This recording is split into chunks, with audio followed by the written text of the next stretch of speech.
দিয়েছে সে কি ভারতবর্ষের প্রধানমন্ত্রী না? এরকম আমরা কিছু মানি না। মোদিজির সভাকে বানচাল করার জন্য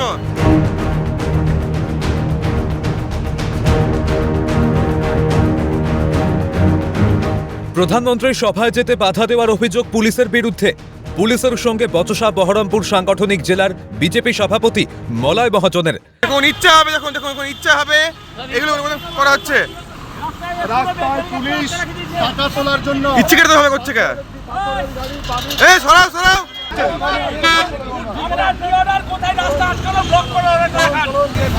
মোদিজির সভাকে বানচাল করার জন্য আমাদের জেলা সভাপতির হস্তক্ষেপে অবশেষে জ্যাম ক্লিয়ার হয়েছে।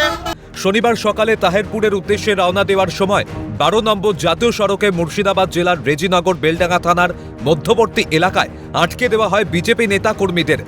রাস্তায় পুলিশ ভ্যান দাঁড় করিয়ে বাধা দেওয়ার অভিযোগ। রাস্তায় জ্যাম লাগছে, আমরা এই রাস্তা খুলে দিয়েছি যাতে প্রধানমন্ত্রী মোদীজির মিটিংয়ে যেতে কোনো বাধা সৃষ্টি হয়। পুলিশের বক্তব্য অর্ডার আছে, পুলিশ অর্ডার দেখাতে পারছে না, পুলিশ অর্ডার দেখাতে পারছে পুলিশের কাছে কিছু নেই। নদিয়ার তাহেরপুরে মোদির সভার আগে চাকদার পুমলিয়া 12 নম্বর জাতীয় সড়কের পাশে গো ব্যাক মোদির পোস্টার। সেই নরেন্দ্র মোদী যে গো ব্যাক স্লোগান দিয়েছে, এই গো ব্যাক স্লোগান দেওয়ার কার হিম্মত দিয়েছে? সে কি ভারতবর্ষের প্রধানমন্ত্রী না? এরকম আমরা কিছু মানি না। আজকে প্রধানমন্ত্রী যদি ভারতে না আসতে পারে তাহলে আমরা মনে করি আগামী দিনে এর একটা বড় প্রভাব পাবে। সমস্ত ভেঙে তছনছ করে দেওয়া হবে, কিচ্ছু থাকবে না। পাশাপাশি বাতকুল্লাতেও মোদি বিরোধী একাধিক পোস্টার পড়েছে বলে অভিযোগ। মোদি বিরোধী পোস্টারের পাশেই রয়েছে মমতা বন্দ্যোপাধ্যায়, কোথাও অভিষেক বন্দ্যোপাধ্যায়ের ছবি। জানিয়ে শুরু বিতর্ক। বিজেপির পক্ষ থেকে অভিযোগ তোলা হয়েছে প্রধানমন্ত্রীর সভাকে কালিমালিপ্ত করতেই রাজ্যের শাসক দল পরিকল্পিতভাবে এমন পোস্টার দিয়েছে। মোদির সভায় যোগ দিতে যাওয়া বিজেপি কর্মী সমর্থকেরা রাস্তায় নেমে ওই পোস্টারগুলি সরিয়ে দেন।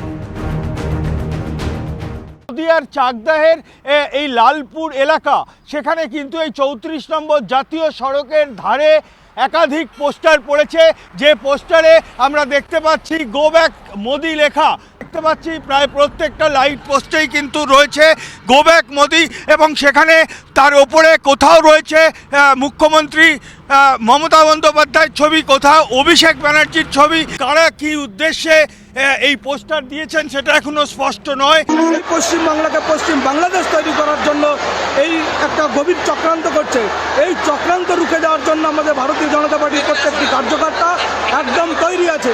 আগামী দিন ভারতীয় জনতা পার্টির 26-এ প্রতিষ্ঠিত হচ্ছে পশ্চিমবাংলায়। ভয়ঙ্কর পরিস্থিতি আসবে, আপনারা তৈরি থাকুন। যারা ভারতবর্ষের প্রধানমন্ত্রীকে গো ব্যাক স্লোগান দিতে পারে তারা ভারত বিরোধী কাজ করতে এতটুকু সংকোচ বোধ করবে না। প্রধানমন্ত্রীর আগমনের আগেই ফুলিয়া রঙ্গমঞ্চের সামনে মতুয়াদের পক্ষ থেকে কালো পতাকা নিয়ে গো ব্যাক স্লোগান এবং প্রতিবাদ ব্যানার প্রদর্শন। নিঃশর্ত নাগরিকত্ব চেয়ে মতুয়াদের পক্ষ থেকে বিক্ষোভ।